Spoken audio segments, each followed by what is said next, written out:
অনেক বছর আগে এক বৃদ্ধ বাবা তার পুত্রকে নিয়ে একটি হজ্জব্রত কাফেলার সাথে উঠে পিঠে করে হজ্জ পালনের উদ্দেশ্যে রওনা দেন।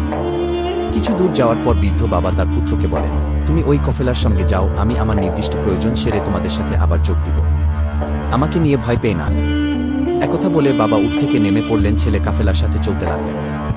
কিছুক্ষণ পর সন্ধ্যা হল। ছেলে আশেপাশে অনেক জায়গায় বাবাকে খুঁজতে লাগলেন, কিন্তু তার বাবাকে কোথাও খুঁজে পেল না। আর ছেলে ভয় পেতে লাগল। তাই সে উঠ থেকে নেমে উল্টো দিকে হাঁটতে শুরু করল। সে হাঁটতে হাঁটতে অনেক পথ পাড়ি দেওয়ার পর দেখল দূরে এক জায়গায় তার বাবা পথ হারিয়ে বসে আছে। তারপর ছেলে দৌড়ে গিয়ে বাবাকে জড়িয়ে ধরল এবং আদর ও সম্মান প্রদর্শন করে তার বাবাকে নিজ কাঁধে নিয়ে ছেলে আবার কাফেলার উদ্দেশ্যে হাঁটতে শুরু করল। বন্ধুরা, এই পরিস্থিতির এই ভিডিওটা যদি ভালো লাগে তাহলে লাইক, কমেন্ট, শেয়ার করবেন। আর যদি ফেসবুক থেকে দেখেন তাহলে ফলো করে দিবেন। আর যদি ইউটিউব থেকে দেখেন তাহলে অবশ্যই চ্যানেলটি সাবস্ক্রাইব করে দিবেন। ধন্যবাদ সবাইকে পরবর্তী আর একটা ভিডিও দেখার জন্য।